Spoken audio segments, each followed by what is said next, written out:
Welcome back. It is the Unstuck movement. As always, I'm your host, Rob Z. Today, we've got an awesome show. We're going to be talking financial thermostat, your money mindset, prosperity, breaking those poor mindset money beliefs, and switching over to abundance in our lives. And what does that look like? So we have a really an expert in this area.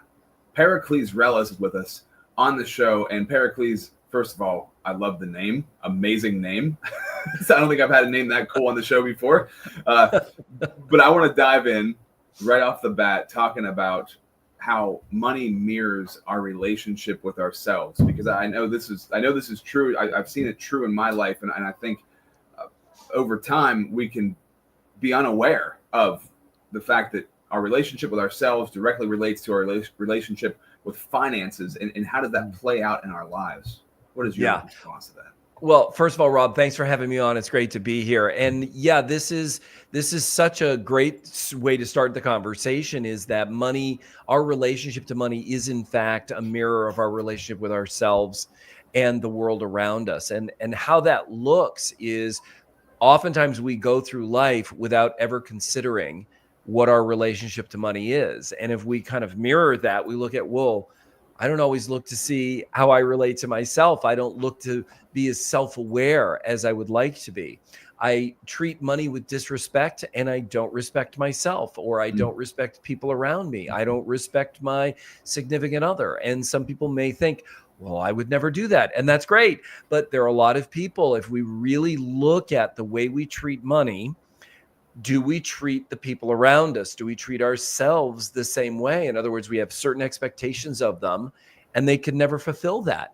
Well, there are certain things people expect of money, and money can never provide that. So are we looking at how we relate to money, how it is a part of our lives in the same way that we look at our own lives and we look at the way we interact with people around us? So it really is bringing that awareness to the fore so that we can start to transform it. We can start to, as you like to say, get unstuck, break the chains of something that's running in the background that's having a huge impact on our lives.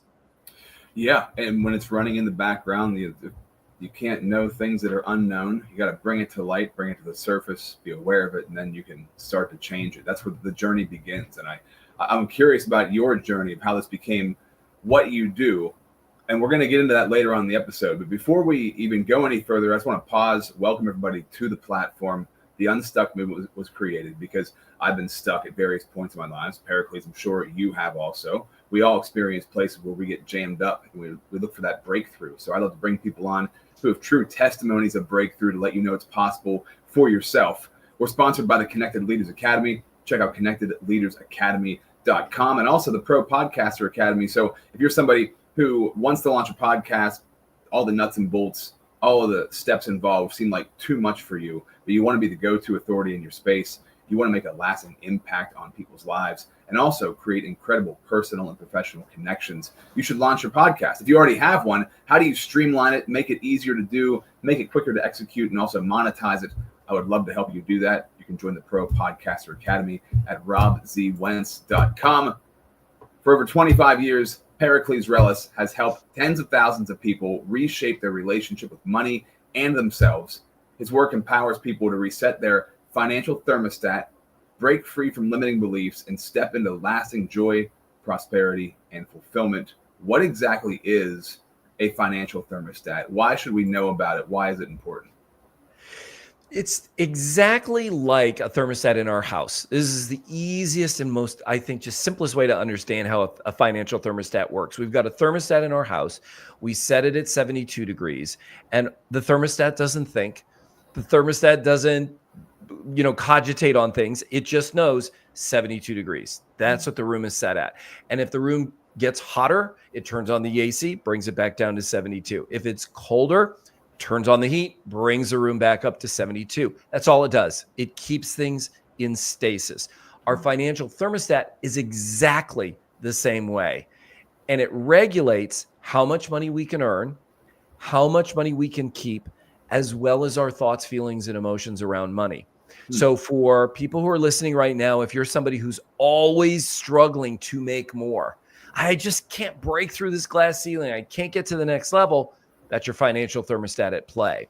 If you're somebody you make lots of money, but it disappears. I don't know where it is every month. It's all gone every single month. That's your financial thermostat, regulating how much money you can keep. And then if you're somebody you're no matter how much you make, you're stressed, you have anxiety, you have worry about money, that's your financial thermostat at play as well. It does not think, it does not care. All it does is regulate. And so bringing that awareness to it is the first step in being able to reset our financial thermostat. And I think most people would say that they want to have a breakthrough in some area of those three areas, whether it's making more money, whether it's keeping more money, whether it's having a better thoughts, feelings, and emotions around money, or Mhm. all three. These are things that I think make a difference in people's lives. This is such a good conversation. And I personally, I can think of two examples in my life, in my business career, where that definitely was the case, where I made way more money than I ever had before. And it was gone before I could even realize it. Or also, a big client comes in and that client's gone before I even realize it. I can think of two examples where that happened. And I'm just thinking right now, it's like, wow, the first example definitely was a financial thermostat for me, because that money came in and I got rid of it fast. Yeah. And it actually put me into a hole because And this is such a great point too. If you look at, I think something everyone can relate to, we look at lotto winners. The majority of lotto winners go broke within 5 years. And most of them are in a deeper hole when they've gone broke than they were before they started. And that is their financial thermostat at play. We say we want all this money. Yeah, we can say whatever we want, but we don't realize that thermostat is set at X number of dollars. So no matter how much money comes in, all you can do is disappear the money. And we look at people winning the lottery all the time. All they do is spend and spend and spend and spend. And the money just disappears. And then there's this, I like to call it the financial pendulum, where the pendulum gets pulled so far over to this side of having so much money. And we're working so hard without realizing it to disappear that money. And then eventually that pendulum is going to swing way back over to the other side because of all the momentum that we've got. Part of resetting our financial thermostat is making sure that that pendulum stays in the center, that we can expand how much we make, we can expand how much we keep. We can expand our thoughts, feelings, and emotions around money without ever swinging the pendulum one way or the other. And we avoid those huge swings in either direction. Yeah, it really is like a saboteur, right? We'll sabotage ourselves. It's very interesting. So this kind of stuff happens early, right? The financial thermostat happens early. What are the earliest like subtle indicators that someone could notice that theirs is set for a limiting amount, even before like significant financial patterns emerge? Yeah, this is I'm going to take you to the how money flows, and then it'll directly correlate to how we can notice these blocks. I like to call them blocks in the flow, which set our financial thermostat. So money is a universal band of energy, and it flows just like any other energy, with one caveat: it actually flows in a circle. So money flows to us, through us, and away from us, and then back around to us, through us, and away from us, with a reservoir on the side that we get to keep. Now, because it flows in this circle, blocks anywhere in that flow are ultimately blocks everywhere in that flow. So we can have blocks in the flow of money coming to us. And this can sound like something like money is the root of all evil. I can never make enough. I'm not smart enough. I'm not educated enough. I hate the wealthy. I think if you're wealthy, you got there somehow by being a bad person. Those are all blocks in the flow of money coming to us. Blocks in the flow of money going away from us can look like, I hate spending money. I want to hold on to every penny. I never want to pay retail. I never want to pay a fair amount. I hate paying my taxes. All of these things block the flow of money going away from us, ultimately blocking the flow of money coming back around to us. And then blocks in the flow of money going to that reservoir on the side can look like, I don't deserve it. I'm not worthy. Those are all like simple examples of that. Now, these blocks generally occur when we're very young, and they happen as a result of the people that are around us, whether they're family members, people of influence, could be a teacher, could be just a friend, could be a stranger. And I remember two incidents from my life that set my financial thermostat in two different areas. One was when I was about 7 years old. We're watching a show called Lifestyles of the Rich and Famous. I don't know if you remember that from way back when. Robin Leach, right? Yes, Robin Leach, exactly. It's one of the first and foremost, I think, of the reality quote unquote reality shows.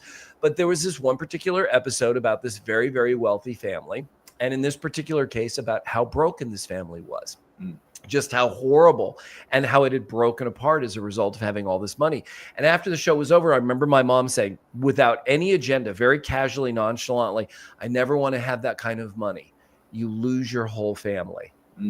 Well, at 7 years old, hearing my mom say something like that, I instantly made a decision. In other words, set my financial thermostat that I never want to have a lot of money because I don't want to lose my family. Now, I didn't know I did that. I didn't realize I created that setting, but that setting got put in place in that moment, and it regulated. Boom. I tell you, it was really hard for me to break through making beyond a certain amount of money. And then another one was, I don't even remember who this was. This is how kind of crazy it can be. Somebody saying to me, this was later on, probably when I was in high school or just being in college, Pericles, you're going to always have debt. Don't worry about it. You're going to always have debt. It's okay. And I thought, well, okay, we're going to always have debt. Bring on the debt. This is okay. And so I operated from those two paradigms. One is I can never make beyond a certain amount of money because I'll lose my whole family. Don't want to do that. And second, debt's okay. So I could go out and run up my credit card debt and that credit card's full. Great. As long as I can make the minimum payment, totally fine. I'll get another credit card. Right. And so it wasn't until I started down this path of coaching people and working with people in the area of creating wealth, creating success, that I started noticing these patterns. And that's how I got to be where I am today. It's interesting that I'd love to get into your story about this, right? So you started to have breakthroughs when you started to help other people find breakthroughs. You hadn't had the breakthrough yet. You Correct. Were still stuck in that. So this is awesome, because like that's counterintuitive, right? You usually think, I got to get through this thing before I can show anybody else how to do it. What encouraged you to help other people with it? Unknowingly, it was going to cause you to have a breakthrough. What made you decide to do that? I was working as a coach when I first started doing this 30 years ago, and I wanted to help people, whether they had a business or they just wanted to make more money. That's what I was doing. And I had I think maybe 7 or 8 people that I was working with on a regular basis. And what I noticed was very quickly, they were making more money, which is exactly what we wanted. But if they were somebody who was just skating by at the end of they're just breaking even at the end of every month, they were still there. If they were somebody that was behind at the end of every month, they were still there. If they were somebody that was stressed about money, they were still there. And it didn't make any sense to me. It was like, wait a minute, you're making more money. All of this should be solved, but it wasn't. And that's when I first noticed the pattern. Like, there's something going on here. And that's when I decided to really start researching it and studying it. And I told my clients, I'm like, there's something going on here. I'm going to start looking into it. And over the next, I would say, year or so, I really dove into this and started to look at what was going on with these patterns, what was driving these patterns. And that's where I came up with the financial thermostat. I noticed that there was something regulating what they were doing and why they were only experiencing a certain level of success. And that's when I started looking at, well, how do we alter this? How do we transform this? And as I was doing that, I was implementing these distinctions with my clients. And the results were extraordinary. Suddenly they were making more money. They were keeping more money. They were getting to a place where they were building momentum in their growth and expansion around how much money they could make. They were having fun doing it. They were actually experiencing being fulfilled and joyful. And so as I did this, I started writing down these distinctions, started building them out as an education. And they were so happy with it. They started telling their friends and their family, and more people wanted to work with me. And it just kind of took off from there. And it was at that point, not just at that point, but during this process where I started looking at it from my own perspective. And I started noticing, oh, that conversation from my mom, or, oh, that person that said, that's okay. I was able to apply it to myself, and I was able to break that glass ceiling of how much money I could make. I was able to get rid of all of my debt. I was able to start experiencing this sense of joy and fulfillment in my life that was never present before. So that's kind of the journey that I took, and not only for other people, but certainly for myself as well. So, and what started to happen? What did you start to do? Specific, techniques or practices that started to get you out of that place, and obviously the people you were working with too. Yeah. So there are 4 specific things that I have people do. So first of all, there are the steps to resetting your financial thermostat, and that's on my website. I have a free webinar. Anybody can do that. It goes deep dive into the 4 steps you need to take in order to reset your financial thermostat. Now, apart from that, once we notice the blocks in the flow that we've got, whether they're blocks in the flow of money coming to us, going away from us, or that reservoir on the side we get to keep, there are 4 steps that you can take to transform any one of or clear those blocks out. And I'm going to take you through those 4 steps very quickly. The first step is you have to notice it and you have to own it. You know what? Oh my gosh, I've had this conversation that if I make too much money, I'm going to lose my whole family. Okay, I can own that. I can really own that. Not give it edification, not give it power, but just own it. Like, there it is. I got a right hand. There it is. I got my right hand. It's not good. It's not bad. First step. Second step is then to let it go.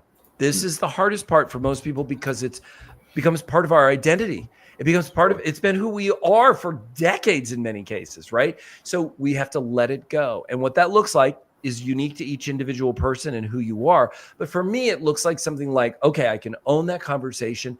I'm letting that conversation go. We have to do this out loud, by the way, guys. You can't do this in your head. It's got to be out loud. So go somewhere where you're alone. I let go of this conversation. I release it. I hand it over into the care of the universe. It is no longer mine. It is no longer welcome in my world. It is no longer part of my realm. It no longer has dominion or power over me. I hand it over to a higher being. And you keep saying that until you feel a sense of, wow, I actually felt something lift off of me. I felt a sense of relief. In that moment, we're going to now do step 3. Step 3 is in that space that we've just created by letting go of this old conversation. What relationship do you want to have with money newly, freed up from everything? And for me, in that moment, it was money flows to me freely and abundantly every single day. It just literally just showed up. I hadn't thought about it in advance. I just was letting it go and letting it go and letting it go. And then I just sat quietly for a moment. And then there it was. And it's short, it's concise. For some people, it's one word. But it is no more than one short sentence. I oftentimes clients will say, okay, I'm going to start journaling this. I'm going to write down. No. It's none of that. It is one short sentence or a single word. And for me, it was money flows to me freely and abundantly every single day. And in that moment, I started feeling it in my heart center. It wasn't just a thoughtful conversation. Like, I'm going to think about this logically. It was, wow, I said the words and now I'm going to feel it. I feel money flowing to me easily and abundantly every single day. And I wrote it down and I put it on my nightstand and I put it on my mirror in the bathroom and I put it on my computer. And I would wake up in the morning and I would put my hands on my heart and I would say it and feel it and see it. And then as I went through my day, I would see that and remind myself of it. And then when I went to bed, going into my dream world, I would read it again and I would put my hands on my heart and I would feel it and see it and experience it in the moment. That's step 3. And then the 4th step is now going out into the world and seeing it manifesting in your life, acknowledging it, expressing gratitude for it. And that comes down to, there's a penny on the ground. I am picking that penny up and I am thanking the universe or God or whoever it is that you want to thank. I am being grateful for the fact that money flows to me easily and abundantly every single day. Somebody comes up to me and has a conversation about business or about finance that I'd never had before. Thank you for showing me another avenue where money can flow to me easily and abundantly every single day. We don't have to take them all. Look, there have been times I've passed up on money. 2 times I remember. One was in a urinal and the other one was on a train track. But I still expressed gratitude for the universe showing me that money flows to me easily and abundantly every single day, even though I'm not going to pick it all up every single time. And so we implement these 4 steps. And what will happen is we will notice that old conversation will diminish over time. It'll get quieter and quieter and less frequent. And this new conversation will become the predominant conversation that we have. And when that old one shows up, first 1, 2, 3, and 4, all the 4 steps again, and right back into money flows to me easily and abundantly every single day. That's so good. I love it. It's simple, but it's also profound. It's super practical. I'm going to walk through it. Notice it and own it. Let it go. Then decide what relationship you want to have with money. Look for that sentence that comes to you, and then go into the world, see it, feel it, be thankful and grateful for it, and never take money out of a urinal is the 5th message that I got out of that. Hey, look, you guys roll the way you want to roll. If that's the way it rolls, great, that's fine. But yes, on all counts, I want to add I just want to make one tweak to the language, because our language is so important in how we create the world around us. It's not about deciding, because deciding is a logical, thought-based process in which we're deciding something based on something else. And we don't want to be fixing or in order to in this. We want to, we're creating. And when we create, we want to create from nothing. And so in that moment of what's the relationship I want to have, we want to really get quiet and just sit for a second and let it show up. Whatever shows up in that space, then you can say it out loud and choose it. Rather than deciding that this is right, choose it. Does it feel right? Does it resonate with you? And if it's not, great, go back to letting go. I let it go. Okay, just quiet for a second and see what shows up inside of that space. That would be the only little caveat. And then the other thing is around finding money. 1 year, one of the first years after I started doing this for myself, I found almost $800 in found money in the course of a year, just doing my day. Just like laying around? Literally just walking around. Go to the market, there's money. Go to there, go hiking. I once found $60 on a hiking trail, kind of embedded in the mud. I found $80 rolling down the center of the parking lot in a grocery store parking lot. Like no one around. There's just money. I one time in Europe, I was rented a car. I was in Paris. I was stopped at a stoplight, and there are people crossing across the street, and I see on the other side in the crosswalk, this guy reaches into his pocket, pulls something out, and this paper falls out of his pocket. And it's on the ground, and he keeps walking, and I can't say anything because of traffic. I can't do anything, and he disappears. And so the light turns green, pull up, open the door, picked up, it was a €5 note, picked it up, €5. I mean, money would just show up everywhere. And every time it did, if it was something that it wasn't attached to someone else, if it was like it was somebody else's and I could see it and give it to them, I'd give it back to them. It's not my money, it's stealing. But if it was money that was free and clear, I was just grateful for it showing up in my life. And I keep it in a vessel right by my entry hall. So every day when I come in, if I found money, I again express gratitude for it, put it into that vessel. And then at the end of the year, I count it up, express gratitude for it. And then I choose, what am I going to do with this money? And I'm going to enjoy it. I really love that. I mean, I'm thinking to myself, like, when have I found, like a couple of weeks ago, I was walking my dog down, by the grocery store near us, and I found like $5 on the ground. Yeah. And I thought, that's actually pretty cool. And I'm thinking about it now, it's like finding any small amount of money, acknowledging that money comes to me easily. That's so good. It's such a simple, I'm always looking for practical, simple techniques on this show, because that's where the sweet spot is. And that is so good, because that happens to us so often and we pass it by. Right. We don't acknowledge it. We don't think of anything about it. Or we think we, like you said, we think we don't deserve it. Like, oh, I'm not, that's somebody else's or whatever. Yeah. So that's really or we diminish it. Or we diminish it, Rob. We think, it's only a penny. It's only a penny. Well, you know what? 100 pennies makes $1. $100 makes $100. If you can't love all the parts of the entire unit, How can you possibly? It would be like saying, you know what? And I love relating how we relate to a significant other and how we relate to money.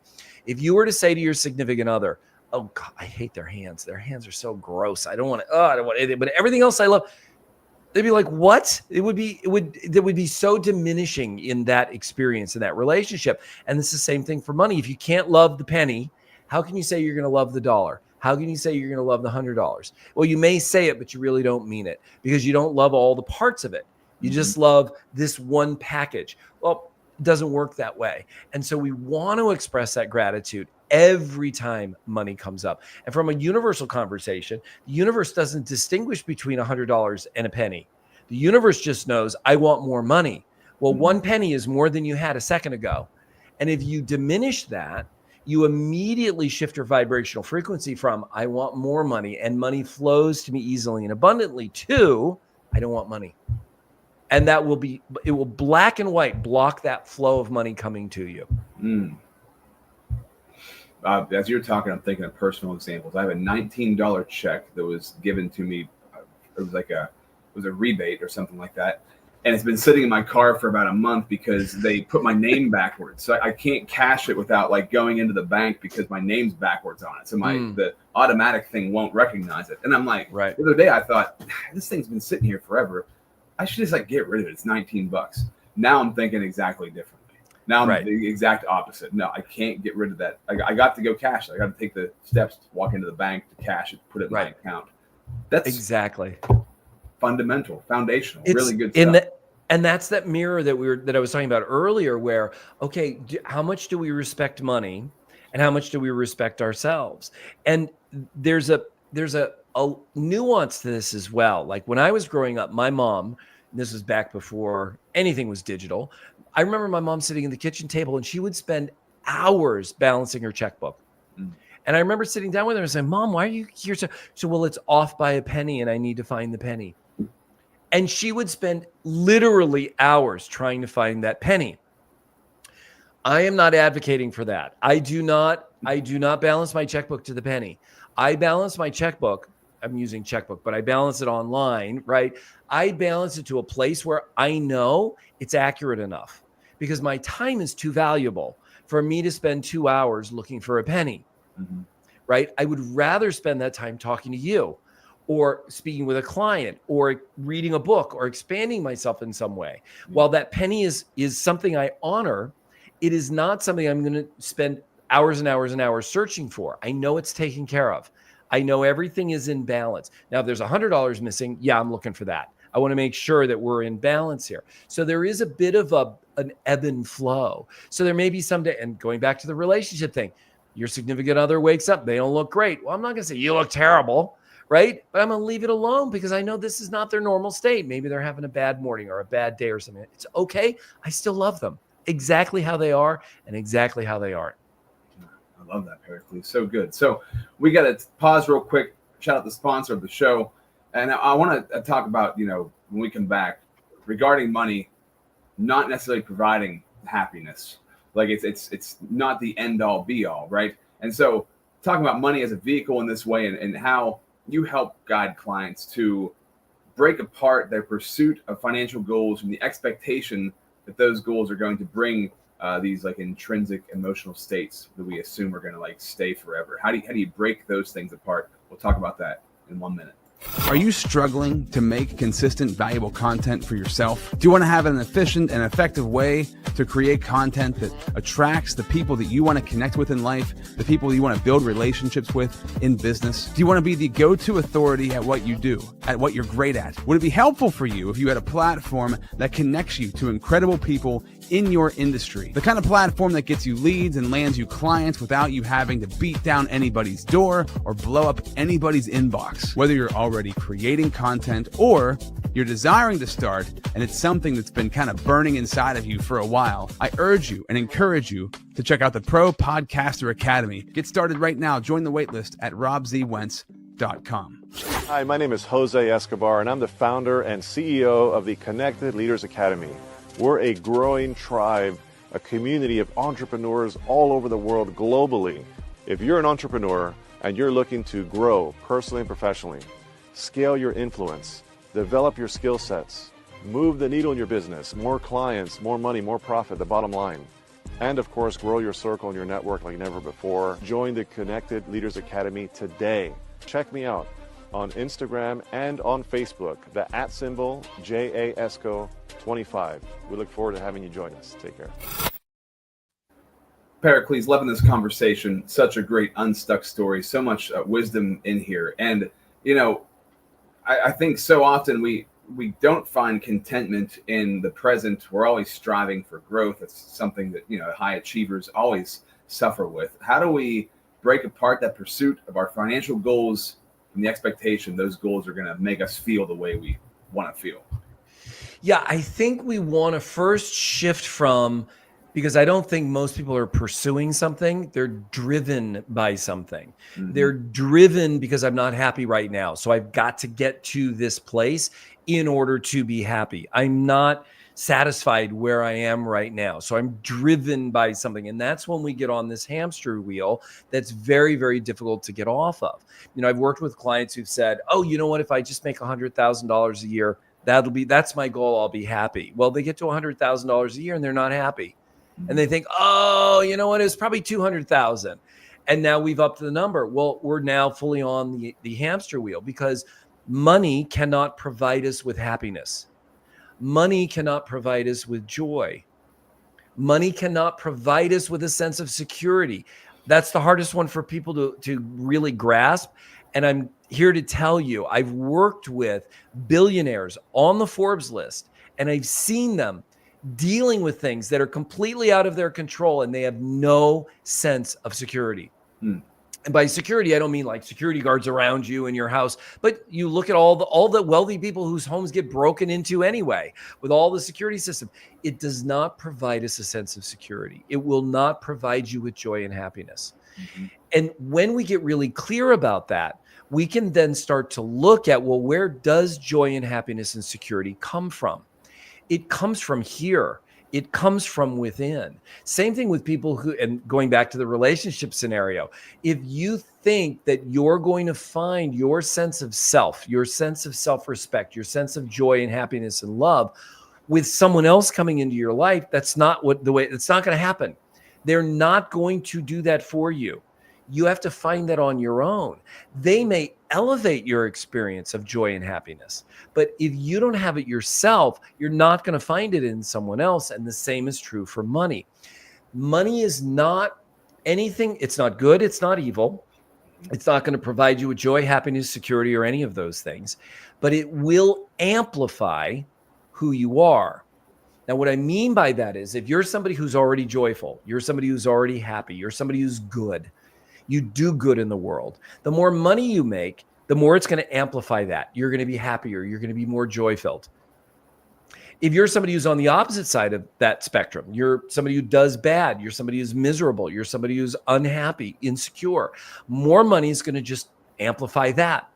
So it isn't about the money, it's about who we are already. Mm-hmm. So all you need to do is start to look at, well, what do I need to do to find joy and happiness right now? What do I need to let go of? And this is where most people are stuck is they're holding on to, I need something in order to something else or have or be something else. If we can let go of that, then we can find our own joy and happiness right here where we are. I remember about 3 years ago, I went to Thailand for the first time.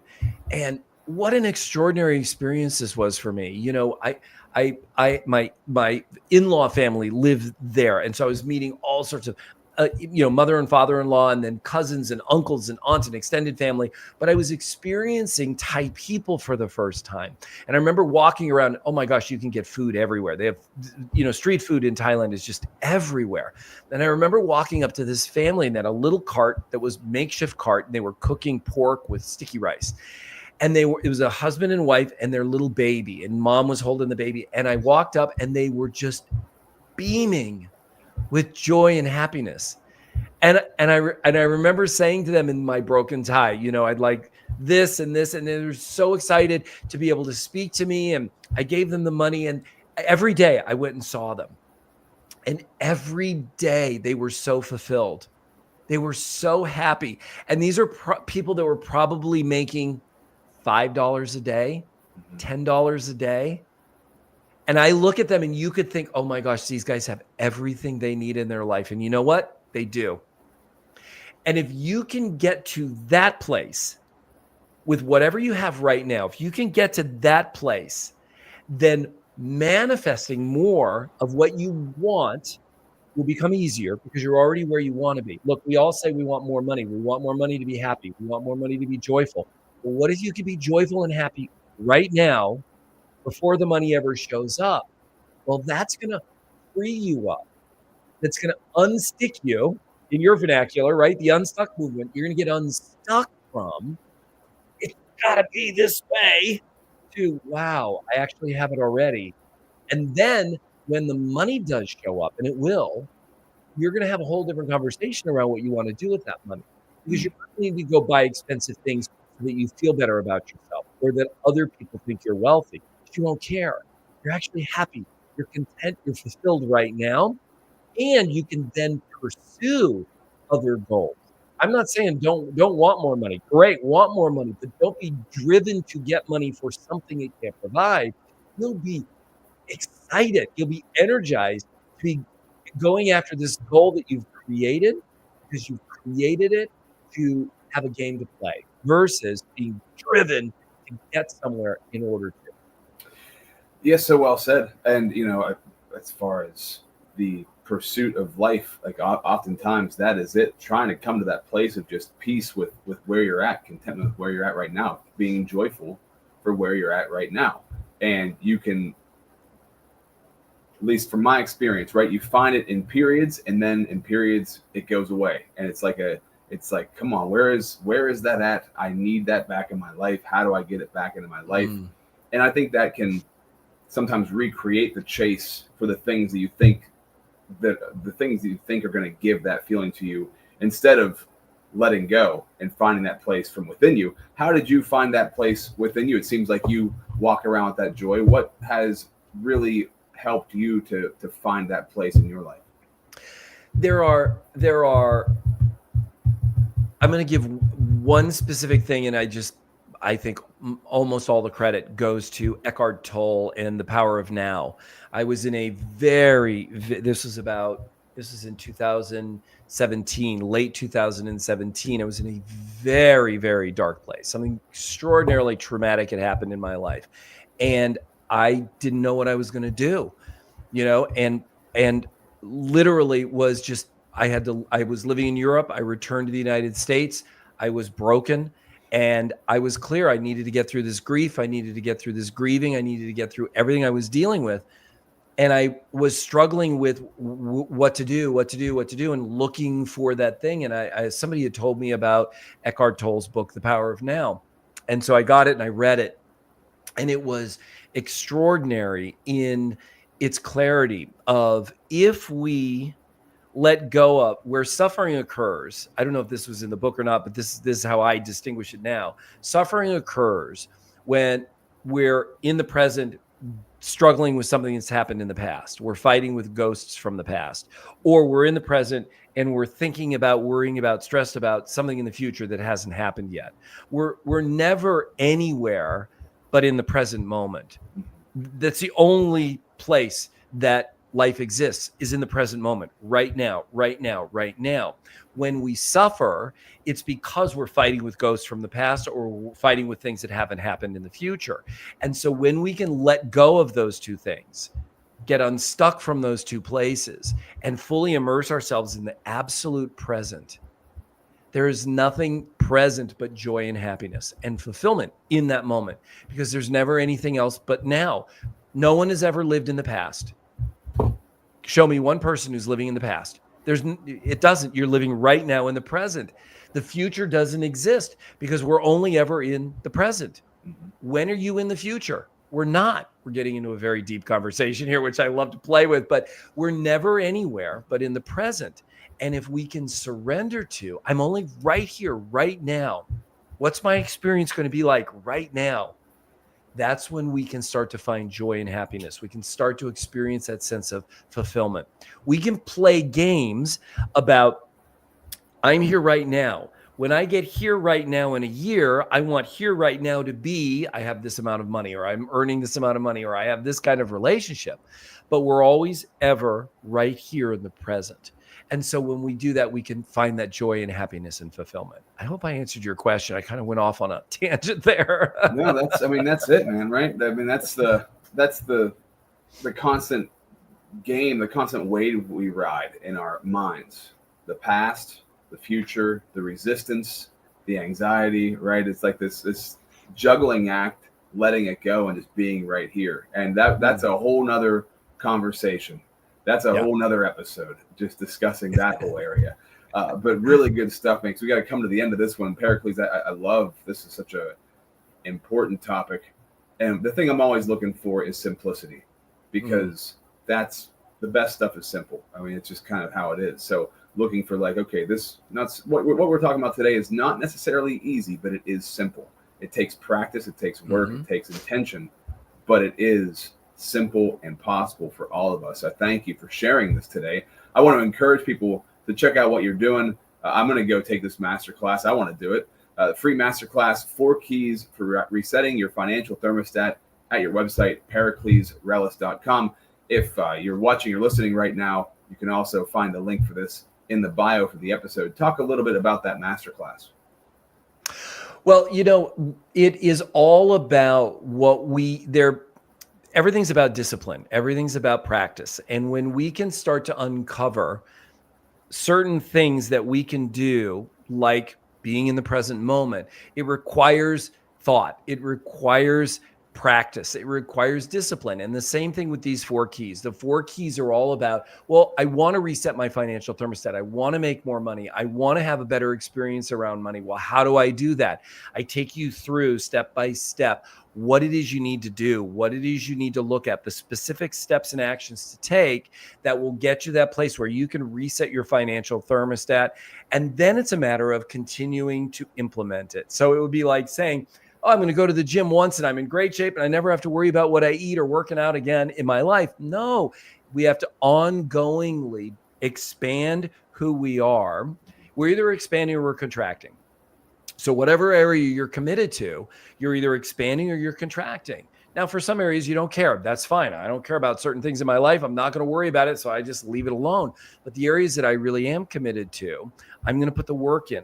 And like you said, there are a lot of things that are very simple to do. Quitting smoking is the easiest thing in the world to do. Stop putting cigarettes in your mouth.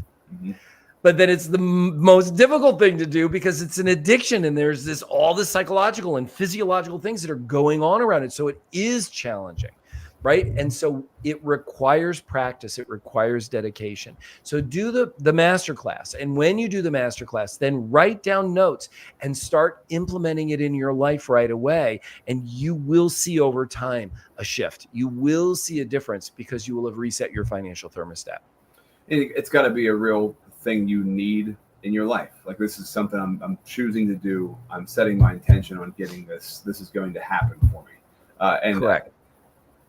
Nothing could be more true, man. Just setting that intention of like, this is somewhere where I need to go in my life. I'm going to make this happen. And so I love that. It's so good. Free masterclass, 4 keys to resetting your financial thermostat, periclesrellas.com. I want to thank you for being here today. It's been a lot of fun to talk to you. As with every guest, as you sign off, say, you and I might never talk again. I might never hear from you again. People watching or listening, they never hear from you ever again, and you want to leave them with one lasting message to carry with them. What would you say to them?